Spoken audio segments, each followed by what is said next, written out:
Hello everyone. Today I wanted to show you something nice on the iPhone 15 Pro, 15 Pro Max as well.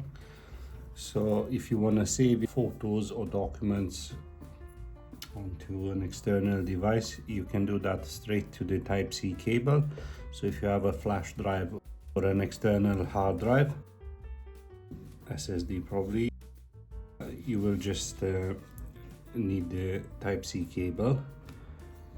Once you plugged in your external device, if you go to files, it's already opened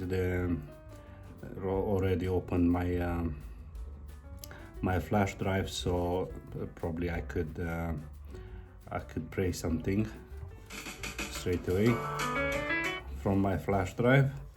So otherwise, if you want to copy, I'll go and copy a photo. I'll just go to a photo, select share, export unmodified original, and you can just save it straight to the flash drive, or if you want to save it to a specific folder, you can just save it here, and here's your photo.